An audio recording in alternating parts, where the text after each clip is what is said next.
Hi, I'm Ryan with Kinesis PT and Performance, and today I am going to talk to you about taking control and responsibility of your health.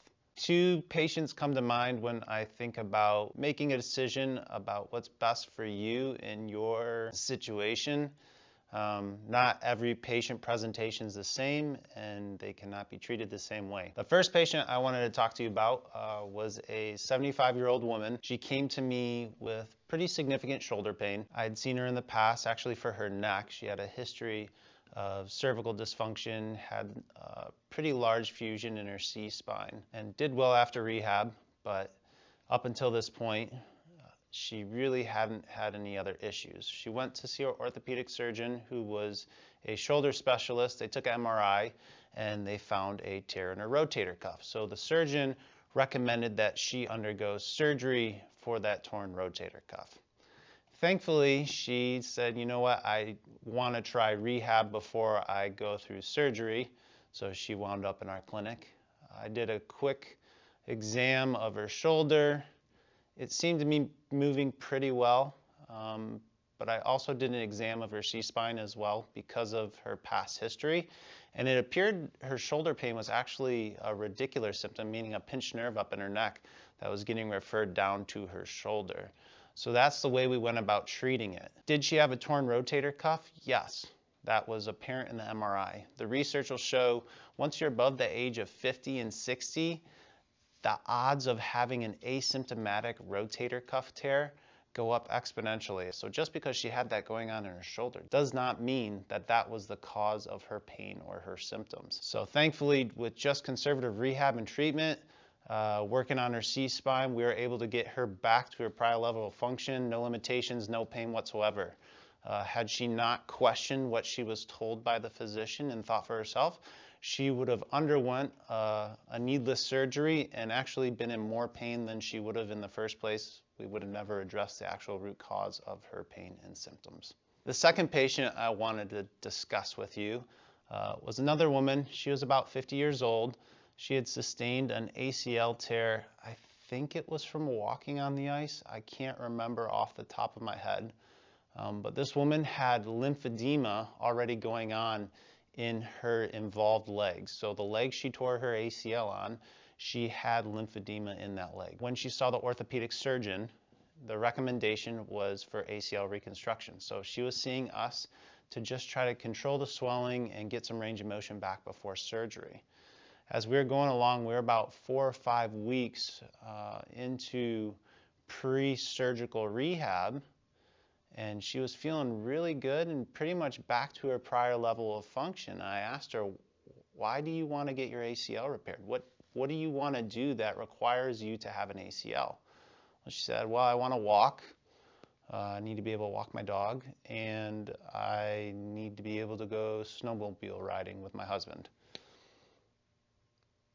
For those of you who are familiar with the function of an ACL, you do not need an ACL to walk, nor do you need an ACL to sit on a snowmobile. So for this woman to undergo a surgical procedure on an involved extremity where the likelihood or the chance of never getting the swelling out of that leg, it's just mind-boggling to me. I did not understand that. So we had a discussion with this woman, and I told her it may be advantageous to get multiple opinions. She asked for mine, and I gave her a very truthful response despite what was recommended from my supervising staff. I did what was best in my mind for this patient and told her the associated risks of undergoing surgery on a limb that has lymphedema. She was completely functional where she was at already in terms of where we were going with rehab. I did not understand why we would do a surgical procedure for a woman who did not want to do any activities that required an ACL. Thankfully, she canceled the surgery. She continued rehab for us for about another 4 weeks. And you know what? She has moved on and never had any issues since. So again, there's another example of taking control of your own health and questioning what people are telling you, and kind of being responsible for yourself. Not every situation is the same, and every patient can be treated the same. Now, I'm not trying to knock the physicians in these situations. Don't misunderstand me. Our orthopedic surgeons are doing the best they can for everybody out there. A lot of them are crazy busy. I know I've shadowed physicians who are seeing 50 plus patients a day. If you're breaking that down to an 8-hour day, I'm being generous here too. So an 8-hour day, that'd be roughly 6 patients in an hour, roughly 10 minutes or less per patient. That doesn't leave a lot of time for great clinical exam and history taking and review of charts. Now, that's not their fault. It's just a result of the current system we practice healthcare in. They have limited time and they're doing the best they can.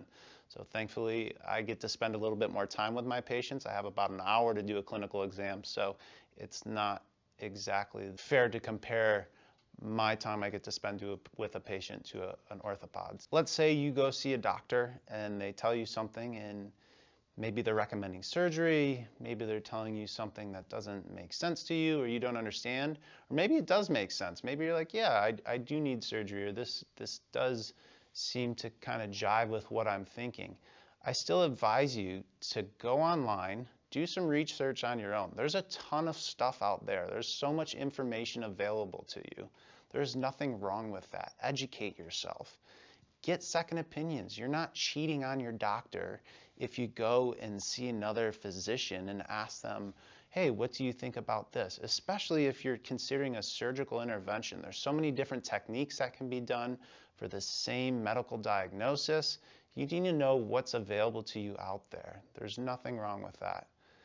The last point I want to make too is when you're doing your research, you need to read it. Don't just read the conclusion of the research.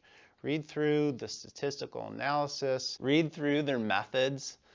Sometimes the conclusions they draw from the research may or may not be supported by the statistical findings or the data that they're drawing, or it may just be kind of a duh moment. So look through that. I actually put a link below this in the description demonstrating how statistics and data can be manipulated to kind of misinform or mislead people. It also touches on research and how even though we tout it as perfect, it is not essentially perfect and is still flawed. So take everything you are told and you read with a grain of salt, question everything, gotta think for yourself. With that, I hope you have a wonderful day. Thanks for watching this video. Bye.